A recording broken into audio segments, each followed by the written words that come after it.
Hello everyone, this is Professor Hasselman in History 104 online, and in today's lecture we're going to be talking about ancient Rome, and we're going to be looking at ancient Rome from the Republic to the Empire. We're going to talk about the Pax Romana, or the time of peace of the Roman Empire, Rome's golden and silver ages, and then towards the end, in the second third of this lecture, we're going to be talking about Jesus and the development of the New Testament and the birth of Christianity and the birth of the Christian Church. So let's go ahead and begin. Now, we'll watch the Roman Republic turn into the Roman Empire, even as, mind the terms, the Roman Empire goes right on expanding. We'll ask why a system that was so stable for so long collapsed. Was the system itself intrinsically flawed? Did the men who operated within this system in the last century of its existence twist it all out of shape? Now, when Attalus of Pergamum willed his kingdom to Rome, there was a sharp public quarrel. The Conservative Party wanted no part of the legacy for fear it would just lead to more entanglements in the East. Now, a progressive party led by the brothers Tiberius and Gaius Gracchus wanted to accept the legacy. Now the Gracchi, which is plural for the Gracchus brothers, the Gracchi wanted to use the money to fund land redistribution to put idle farmers back to work. Now conservatives feared that this was a scheme to win political supporters, and some of them illegally held a good deal of land that was to be redistributed. Tribunes, remember some of the highest officials in Rome, were bribed, and when he himself tried to stand for the tribunate for a second consecutive year, Tiberius Gracchus was murdered, and this was the first instance of political bloodshed in Rome. Now, when Gaius carried on with his brother's plans, he and about 250, or exactly 250 of his allies, were murdered by senatorial agents. Perhaps 75,000 people got land, and after the deaths of the Gracchi, the Senate began trying to take the land back. Now, the Roman people now were increasingly factionalized into optimates and populares. Now, amidst these political crises, Roman armies under traditional senatorial leadership were faring badly in several places, especially in North Africa. In 107 BCE, Marius, a new man, or a man without a family history of political office, was elected consul. He took over the Numidian campaign and quickly had success. He was a fine soldier and an honest man. And he also professionalized the Roman the Roman army, which made the army proper, in addition to veterans, a force to be reckoned with in Roman politics.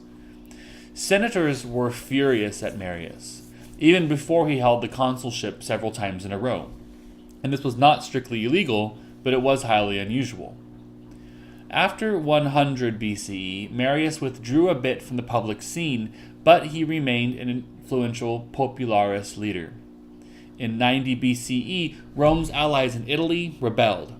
Marius won the Social War, or the War with the Socii, of 90 to 88 BCE, and in the end, the allies got Roman citizenship. Marius's recent successes alarmed the optimates even more, or the optimates even more. Simultaneously in Anatolia, or in the eastern part of the empire, which is today Turkey, Mithridates attacked Roman territory and killed Roman merchants and tax collectors. The Senate assigned to the optimates Sulla the task of punishing Mithridates. Marius was jealous and waged a battle against Sulla, and his forces. When Sulla returned from the east, Marius was dead, but Sulla marched on Rome and massacred Marius's followers, then issued proscription lists. This was the first time that such violence on such a scale had been seen in Roman politics. Now, one immediate lesson of the careers of Marius and Sulla was that a man had to gain control of an army to make his way in the new Roman politics. The first to act on this lesson was Pompey, who began with the command to clear pirates in the Mediterranean and wound up with several further campaigns. Close on his heels came Julius Caesar, who got a consulship in 63 BCE and began angling for a major military campaign. Now Caesar, Pompey, and Crassus wound up pooling their financial and political resources in what we call the First Triumvirate, kind of an ad hoc arrangement forged in 60 BCE. Caesar wanted a military command in Gaul, or present-day France, to win wealth and glory and enhance his political support. Crassus was the richest man in Rome, but a rather unsavory character. He wanted a military command in the East to gain an aura of legitimacy. Pompey wanted laws passed providing for landed pensions for his veterans, or members of the military who were no longer fighting. Cicero and others protested in vain against this outrageous manipulation of the Roman system. In other words, Rome was moving from a republic to what seemed like more of an empire, a political empire. Now, while Caesar was spending 8 years in Gaul, Roman politics changed dramatically. Crassus, a better swindler than soldier, died on campaign and vanished from the scene. Pompey became the creature of the optimates and helped to pass laws designed to ruin Caesar. And by 49 BCE, Caesar had been backed into a corner. If he laid down his command and returned to Rome as a private citizen, he would be destroyed judicially. If he retained his command, he was in effect declaring war on Rome. Believing he had no choice, he crossed the Rubicon. Now, Rome now plunged into a generation of civil war. In the first phase, Caesar defeated the forces of Pompey and established himself as a dictator. Many key figures of late Republican politics lost their lives in this period, including Cicero. Caesar's dictatorship was reasonably enlightened and encouraged many reforms, such as the calendar. In general, Caesar, and everyone else for that matter, was trying to find a solution to the almost complete collapse or corruption of the traditional Roman political system. In 44, a group of disgruntled senators murdered Caesar. They may have honestly believed that Caesar was the obstacle to a return of Republican politics and values, but this was a foolish hope. Rome now degenerated into 13 years of renewed civil war. There was first a second triumvirate, consisting of Marcus Antonius, or Shakespeare's Mark Antony, the heir to Caesar's forces, Octavian, Caesar's nephew and adopted heir, and Lepidus, who happened to have an army under his command. The triumvirs first defeated the forces of those who killed Caesar. Then Lepidus was shunted aside. For several years, Octavian and Antony stared each other down. At Actium in 31, Octavian defeated Antony and became supreme in the Roman world. But what was Octavian's position? We'll answer this question next. Now, what happened to the Roman Republic? The opportunities and challenges presented by the empire devastated the old political system. Power, influence, and unimaginable wealth could be won in the empire and deployed in Rome with no checks by the traditional system. People became inured to violence and quite willing to use it against fellow citizens. Disruptions in the countryside led to countless numbers of landless, rootless people who felt no sense of commitment to any old-fashioned values. Greek culture, for all its glories, eroded the simple, sturdy values of traditional Rome. Aristotle once said that in an ideal state, all citizens could be summoned by the cry of a herald. That may not be practical, but the Roman experience makes one think. Now, moving quickly and deftly, Octavian inaugurated a new regime at Rome that proved stable and successful for 2 centuries. The brute reality was that Octavian controlled Rome's armies. Instead of flaunting his military power of ruling like a dictator or despot, Octavian in 27 BCE made a show of offering to return all his powers and authority to the Senate. Now, even those who opposed him realized that without Octavian, the state would descend into anarchy. Therefore, Octavian was confirmed in power and awarded a number of honorific titles. Among these titles, Augustus became the commonus.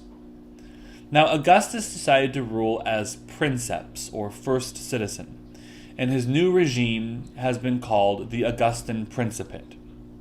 Central to the Principate were two basic policies. Augustus sometimes held one or more of the republican magistracies, but regularly permitted elections to be held and prominent citizens to hold office. Now, Augustus retained control of the richest or most militarily insecure provinces. Augustus was also personally committed to traditional Roman morality and culture. Even those who opposed his political control nevertheless embraced his cultural orientation. Most important, Augustus brought peace and security after a century of chaos. Now, Augustus was faced with a succession problem. Partly this was attributable to the central contradiction of the regime, a despotism masquerading as a magistracy. Partly this was attributable to the fact that Augustus had no heir. He had only one child, a daughter named Julia, who did not produce an heir. And we saw in the videos online the role of women in Roman society. Finally, Augustus adopted as his heir Tiberius, a son of his second wife by her first marriage. He assumed the imperial office without incident, and there was no return to civil wars. Now, from 14 to 68, Rome was ruled by members of the Julio-Claudian family, direct or indirect descendants of Julius and Augustus Caesar. The Julio-Claudians were an odd lot. Tiberius was old and suspicious and probably a pederast. Caligula was crazy. Claudius was physically handicapped and paranoid. Nero was an unbalanced genius. Now, Caligula was assassinated, Claudius was poisoned, and Nero committed suicide. Nevertheless, new territories were added, for example, Britain, and the empire was well governed. The Roman finances were put on a sound footing. Julio-Claudian period is an eloquent tribute to the genius of Augustus's regime. Now, a civil war in 69 did not return Rome to the turbulence of the late Republic.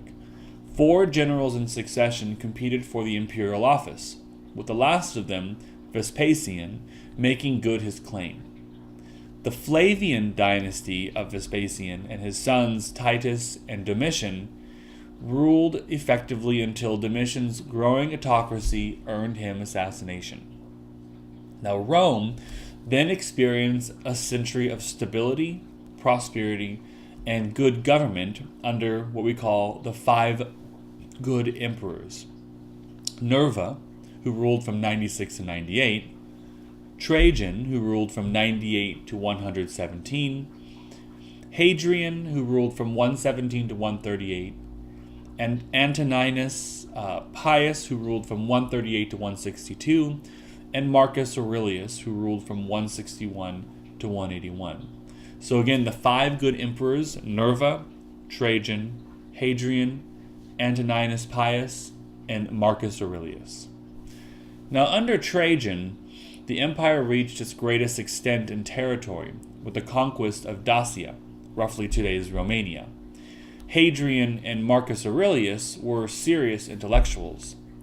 Of this world, the incomparable Edward Gibbon, who wrote The Rise and Fall of the Roman Empire, wrote, in the 2nd century of the Christian era, the empire of Rome comprehended the fairest part of the earth and the most civilized portion of mankind.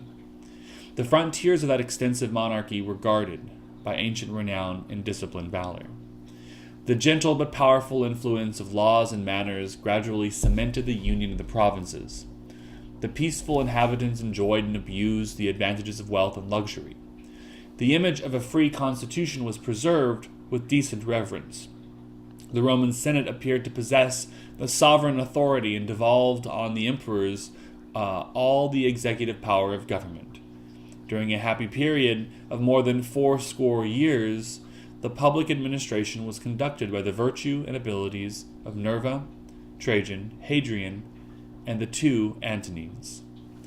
Now, historians refer to the period from Augustus to Marcus Aurelius as the Pax Romana, or the Roman peace. The Rye historian Tacitus, whom we'll meet in more detail soon, made two critical points about this period. First, he said that Romans have made a great desert and called it peace. Second, he observed that the unspoken secret of the Principate was that the army could make and unmake the emperor. Nevertheless, at the heart of the regime, a partnership between the emperors and the senatorial elite worked well. It was important here that Augustus had remade and expanded the old republican elite, incorporating more Italians than even some provincials. Senators did not try to seize the imperial office or to restore the republic. Even if Rome's peace was imposed by force on people who had not asked for it, it provided many benefits. Now, peace within a vast zone promoted trade, and a lack of local disturbances permitted agriculture to flourish. Provincials did not have to fear cross-border depredations. Roman law, roads, public amenities, including baths, theaters, temples, and markets, served the interest of all people, and cities flourished. So how did the Pax Romana work? First, Rome asked for relatively little, primarily taxes and loyalty. The Roman regime was too small to demand much, and Rome had no desire to interfere in people's daily lives. The process of Romanization was a slow, steady, largely voluntary project. Local elites wanted to get on good terms with Romans and eagerly adopted Roman ways. Now, despite all the positives and Gibbon's glowing assessment, the storm clouds were gathering, as we'll see later in the course. Now, still, the fact that Rome's empire eventually vanished should not blind us to the remarkable successes of its first 2 centuries. A betting person should have but a substantial wager on Rome in 180. Now, the inception of the Principate established several crucial conditions that were conducive to a high level of cultural achievement, peace and security after a century of disturbances. Wealth and a willingness to use it to promote culture was called as patronage. A climate in which reflection on Rome's past and character was natural. The reign of Augustus, often called the Golden Age, was one of the greatest ages of poetic achievement in all of Western history. Virgil, called by Tennyson the wielder of the stateliest measure ever formed by the mouth of man, was incomparably the greatest of them, and his composed epic. Although there are stories and legends behind the Aeneid, Virgil composed this poem from beginning to end. Now, although remembered mainly for the Aeneid, Virgil also composed the Georgics and the Eclogues, moving and technically accomplished poems in praise of the countryside and the charms of traditional Roman life. But the Aeneid is one of the most true masterpieces of world literature. Its theme is the somber dignity of Rome's past, and the almost dirge-like qualities of the poem's dactylic hexameters, or 6-footed lines, the 5th foot of which is always a dactyl. We meet at line 33 of Book 1, Tante mollis erat Romanum condere gentum. No pompous cheerleader, Virgil. This means, oh, that a tremendous job it was to found the Roman Republic. And from the time when Aeneas carried his aged father, Anchises, on his back out of a burning Troy, we know that he has embarked on a mission from which he will not be deterred. Along the way, we see family devotion, honesty and integrity, determination, courage, and humanity. All the typical Roman virtues. Yet, Aeneas was harried by Juno, the goddess who had favored the Trojans. Venus, Aeneas' patroness, sent to her father Jupiter to ask if he were going to remain true to his promises. Virgil put those words into the mouth of the chief of the gods, and in doing so, told us something about the optimism of the early years of Augustus's reign and of the ways the Romans saw themselves. This is from the Aeneid. fate remains unmoved. For the Roman generations, you will witness Lavinium's rise, her walls fulfill the promise. You will bring to heaven lofty-souled Aeneas. There has come no change in me whatsoever. Listen, to ease this care I will prophesy a little. I will open the book of fate. Your son Aeneas will wage a mighty war in Italy, beat down proud nations, give his people laws, found for them a city. To these I set no bounds in space or time. They shall rule forever. Even bitter Juno, whose fear now harries earth and sea, and heaven will change to better counsels, and will cherish the race that wears the toga. Roman masters of all the world, it is decreed. Now, Ovid, who lived from 43 BCE to 18 CE, was learned, accomplished, and prolific. He wrote love elegies, including the Amores, a didactic spoof called The Art of Love, and other works. Now there is in Ovid a spirit of play and a sense of deep feeling. Consider one of his elegies. Maidens, give ear, and you shall hear what is your chiefest duty. Pray, listen well, and I will tell you how to keep your beauty. 'Tis care that makes the barren earth produce the ripened grain. 'Tis care that brings tree fruit to birth with grafting and much pain. Things that are cared for always please, and now each man's dandy, a girl must be as spruce as he, and have her powder handy. Now the elegant Horace, a sage, urbane, Epicurean, was prized in his own time ever since. Patronized by Maecenas, who gives his name to patrons and patronage, Horace was one of those who flourished under Augustus. He wrote odes, epodes, satires, letters, and a treatise on poetry itself.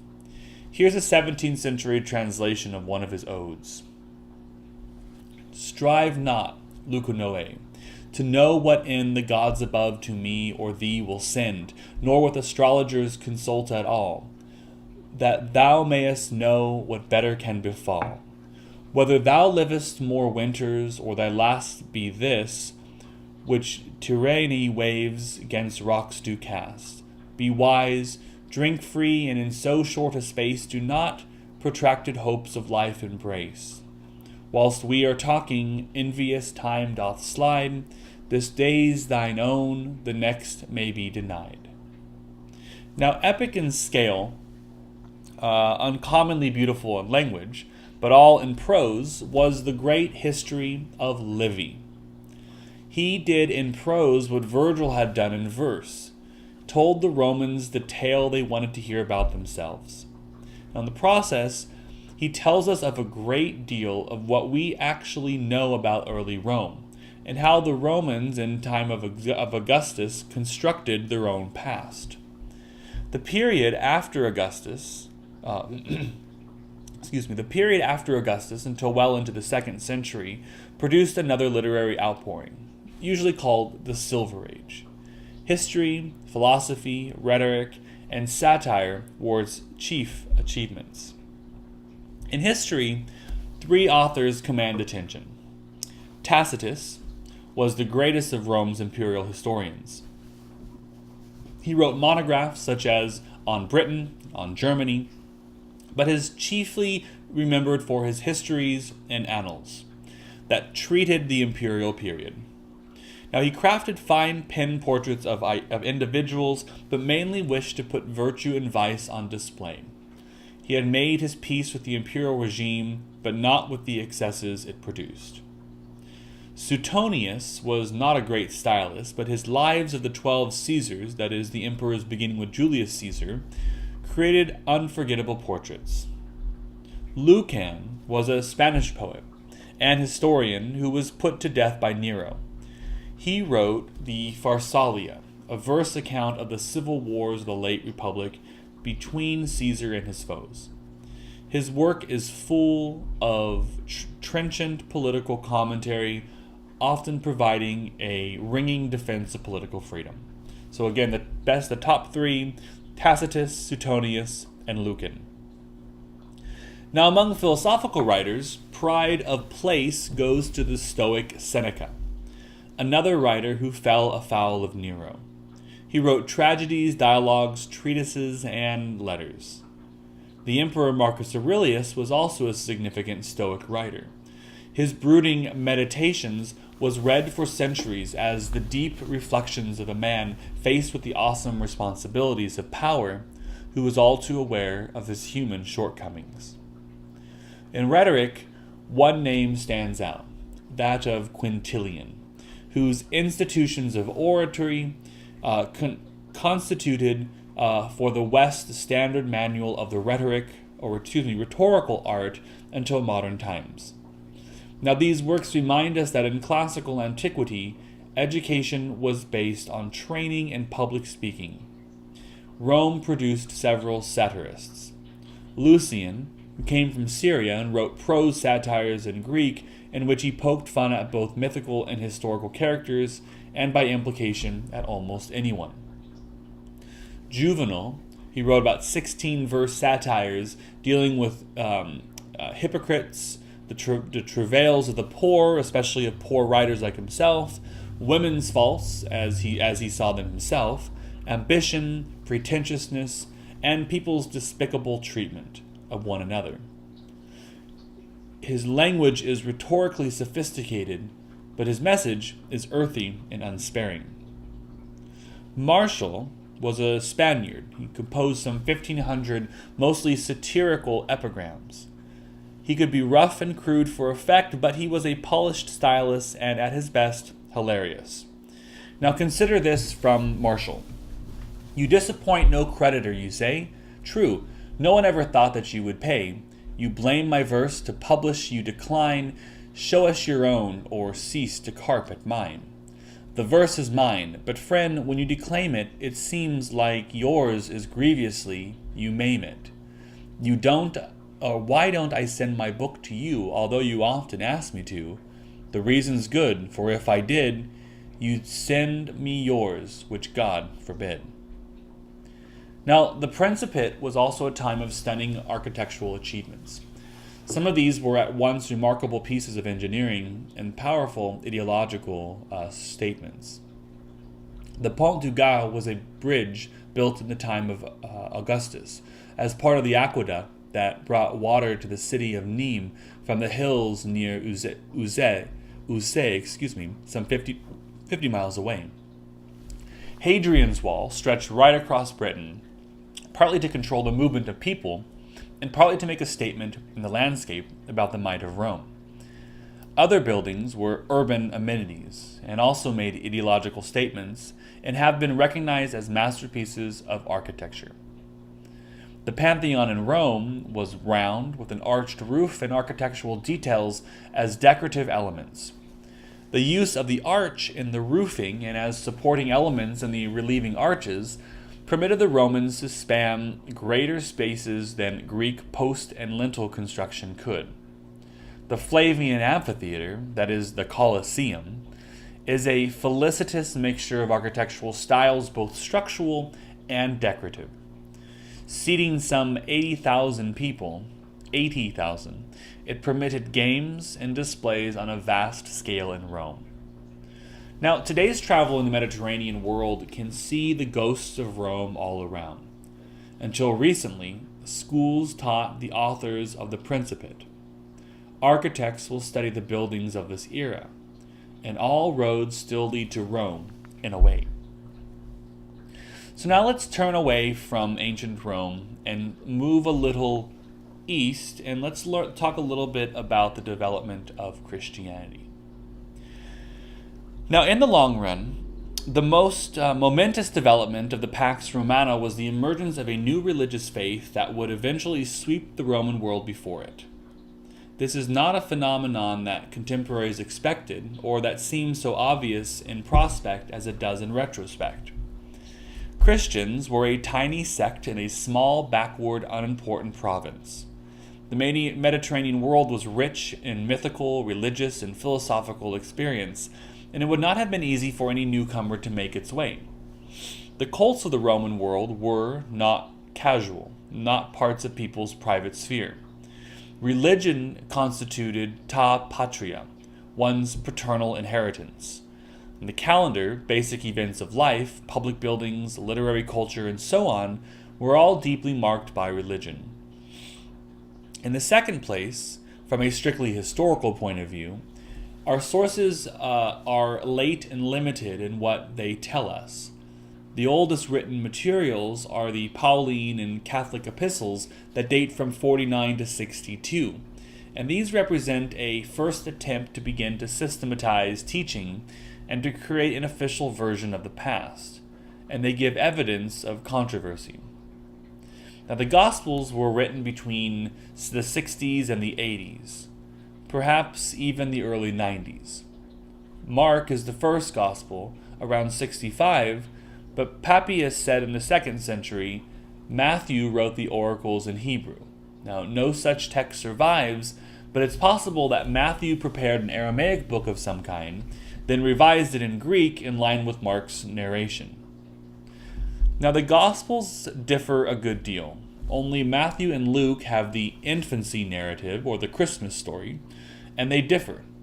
The version most people have in their minds is a composite. Matthew's is the most Jewish of the Gospels, and begins the long narration of the genealogy of Jesus, all the begats. Luke frankly admits that some of the others have told the story, but he's going to try again. John offers less narration and more focus on doctrines. Now, scholars have long discussed the synoptic problem, the literary relationship among the Gospels of Matthew, Mark, and Luke. Of the 661 verses in Mark, more than 600 appear in Matthew, and some 350 in Luke, but there are about 200 in Matthew and Luke that do not appear in Mark. The commonest explanation is the two-document hypothesis. Mark plus Q, Quelle, the German for source, Quelle, yields Matthew and Luke with the differences between them attributable to authorial style and intent. Now, no one has ever seen the Q version, and it is by the hypothesis a collection of the logoi, or the sayings of Jesus. In older Bibles, these were the words printed in red. In antiquity, history was the public deeds of great men, and biography was the revelation of character. Thus, we cannot expect biographical accounts of the life of Jesus to tell us all that we would like to know. Now, what then do we know with reasonable certainty? So Jesus was born in Bethlehem, in Judea. He grew up in Nazareth in Galilee. He was presented in the temple for his circumcision a few days, presumably after his birth, and he appeared in the temple at about the age of 12. These are the only surviving details of his youth. When already a man, Jesus went down to the Jordan River and was baptized by John the Baptist. Jesus then began to preach publicly throughout Galilee, and after a period that's traditionally said to be about 3 years, but the length of which cannot be fixed precisely, Jesus went down to Jerusalem. In Jerusalem, the teaching of Jesus aroused the ire of various factions, who denounced him to the Romans. To maintain peace, the Romans acquiesced to Jesus' public execution on a Friday. In the firm belief of his followers, Jesus rose from the dead on the following Sunday, and for a few weeks more he appeared from time to time to various groups of people before he ascended into heaven. Now, this narrative has to be patched together from the 4 Gospels because no single one of them gives the whole story straight through. The account is riddled with historical puzzles, and we can mention only a few by way of example. So let's take a look at some of these puzzles. Luke says that when Jesus was born, Quirinius was governor of Syria, and that Jesus was born in Bethlehem, where his parents had gone to register for a census. Now, inscriptions prove that there was a census when Quirinius was in Syria, but this was in what we call AD 6 or 7. There was another census in what we call 8 BC, but no Quirinius in Syria as yet. Matthew and Luke both mention King Herod, and he died in what we call 4 BCE, and most scholars therefore believe that Jesus was born between 8 and 4 BCE. Luke says chapter 3, verse 1 through 3, that John the Baptist began preaching in the 15th year of the reign of the Emperor Tiberius. So this would be around 26-27 AD in the Syrian reckoning and 28-29 in the Roman. So did Jesus meet John immediately after he began preaching or sometime later? Tradition, and only tradition, says that Jesus was 30 when he began his ministry and that he preached for 3 years. Now, much later, Christian chronographers decided that he began his ministry in what we call AD 30, and that he died in 33. Now, in fact, he would have been somewhere between 30 and 36 when he began his ministry, and we have no sure information on when he died. We need to remember that these are historians' puzzles left for us by writers who did not share our interest or curiosity. Now, what can we say about the teachings of Jesus? As to technique, we have a number of indications. Jesus used parables, an old Jewish custom.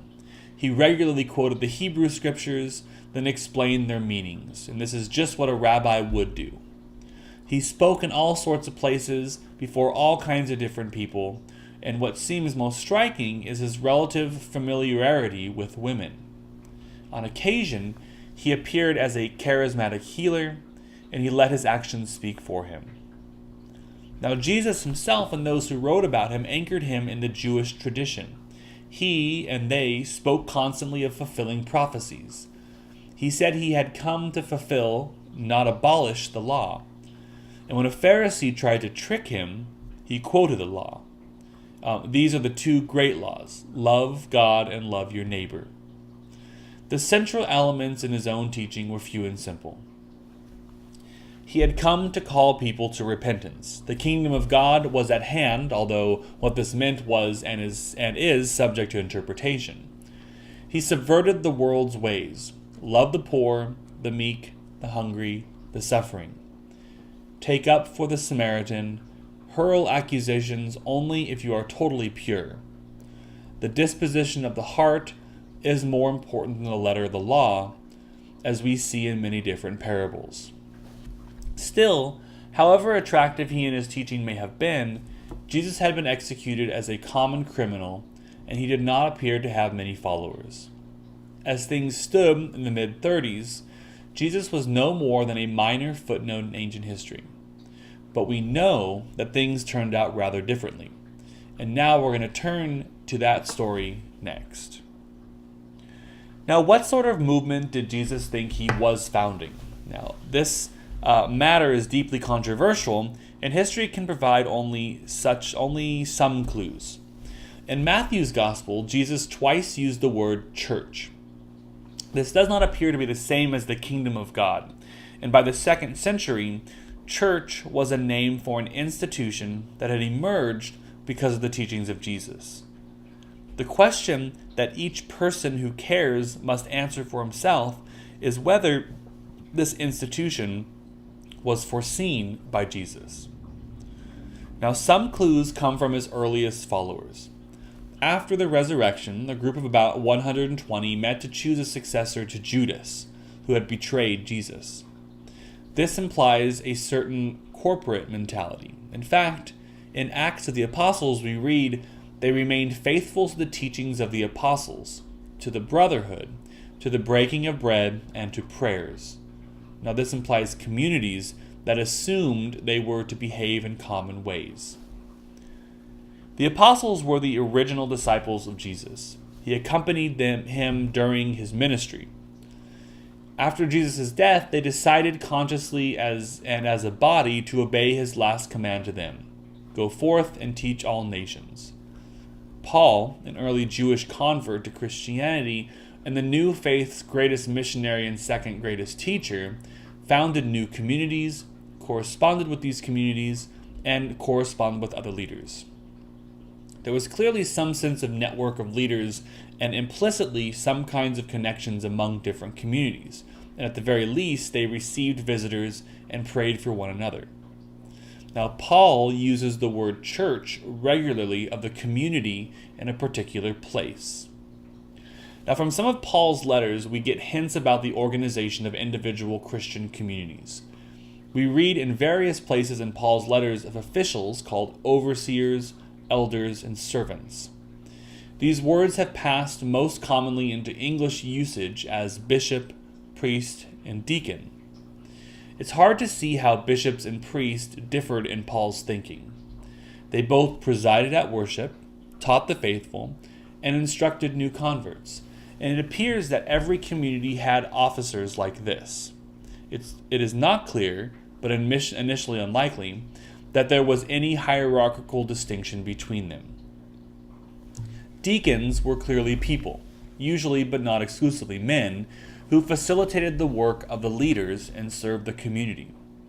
Around 100, Bishop Ignatius of Antioch speaks of a monarchical bishops, and by the end of the 2nd century and the beginning of the 3rd, we hear of metropolitan bishops.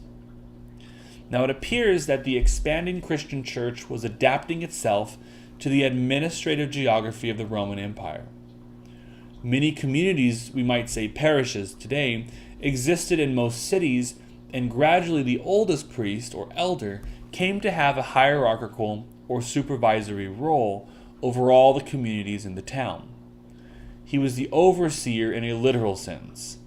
Within provinces of the empire, there were mother cities, that is, provincial capitals, and the overseers in those cities began to supervise the overseers in the individual towns. A highly articulated structure was beginning to grow.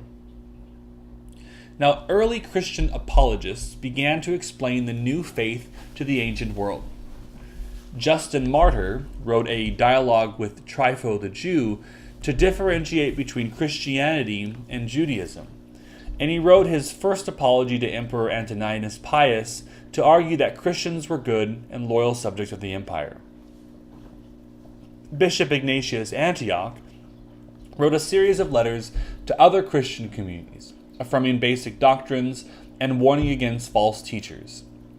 In the 2nd century, when we can see a clear sense that Christianity was a distinctive faith, not a version of something else, and that it had teachings that were regarded by some, but not all, as authentic and binding. Now, what factors primarily account for the success and spread of Christianity? Most converts were not articulate. Those who were stressed the compelling nature of the basic teachings. But even Christianity's bitterest foes praised the admirable quality of the lives of the Christians. The heroism of the martyrs attracted people, and from the time of Domitian, Christianity was illegal, but Christians were not harassed systematically before the 3rd century. Christianity was a universal faith, open to all ethnic groups, all social classes, both genders. Most ancient cults, by contrast, were severely restricted. Christianity was an exclusive faith. Christians could not just add one more god to all the old ones.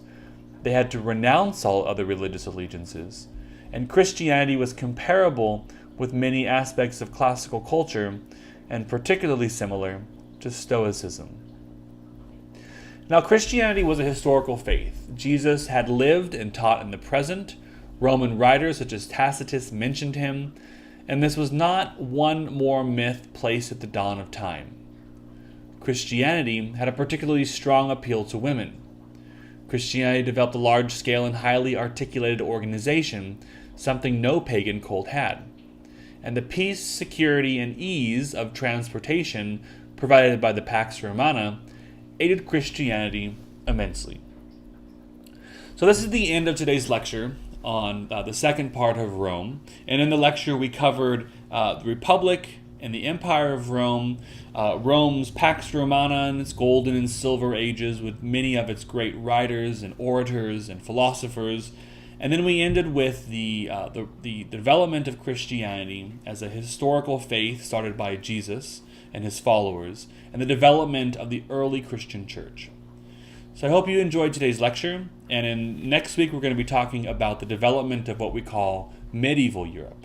So again, this is History 104 with Professor Hasselman. Have a great week, everyone.